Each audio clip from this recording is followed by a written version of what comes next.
Hot streams. Hot streams for your face. Hot streams for your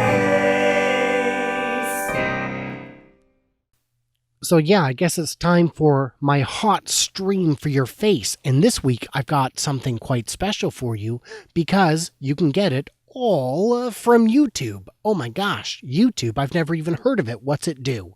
Well, it turns cats into celebrities and, fat kids into cats. It's not something I recommend, but if you'd like to watch a trailer for a movie, it's got it. You know what? I don't want to ruin the surprise. YouTube.com, you'll figure it out. So this week, what I'm covering is a comedian who I assume everyone but me had heard of, Doug Stanhope. They've called him the next Carlin, the next George Carlin, because he does get political. He's very clever. He's very cynical. He's blasted Dr. Drew Pinsky, and Dr. Drew then had him on the podcast where they explain their beefs and quash them. Oh my gosh, that's great. So with that said, I'm going to, and I know I've done this before with and without success, so I'm going to play a couple of Stanhope clips and voice over some of them. But the big thing is, the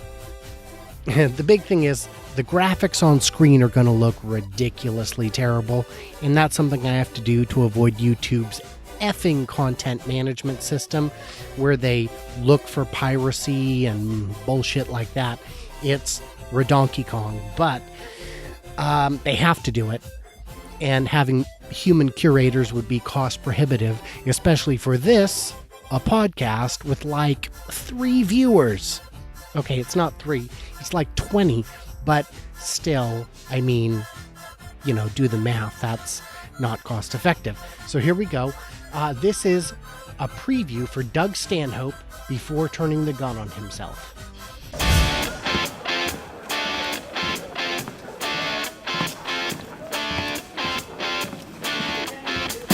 Have you ever considered registering as a sex offender just so you have a legitimate excuse for why your friends can't bring their stupid children over to your house? If you're offended by any word in any language, it's probably because your parents were unfit to raise a child.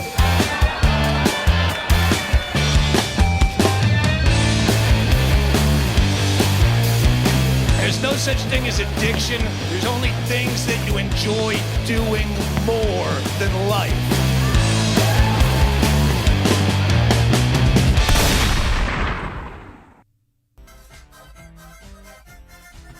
So that's the first one. That's for a special called Before He Turned the Gun on Himself. And by the way, he hasn't done that yet, so you've still got time to enjoy it. But you can also wait until after that, because that's coming. That's coming. That's just a fact of life. He attacks political issues. He attacks social issues. He attacks political correctness. I imagine, like Bill Maher and other comics, he probably has a hard time playing the college circuit because of the PC culture. And by the way, if you hate that, that's what we bred in the 90s. We were taught to be so damn PC that we raised all our kids to be that way as a natural thing, which it isn't. So let's hit one more. Charlie Brookers from the BBC has this recurring segment with Doug Stanhope, and you can find tons of this on YouTube, where he tackles a very specific topic for a very brief period of time. So here we go. Charlie Brookers. Here we go. In May, a huge tornado ripped across Oklahoma, and in the aftermath, CBS News captured a heartwarming moment. And I hollered for my little dog, and he didn't answer. Dog. Hi, puppy. Dog.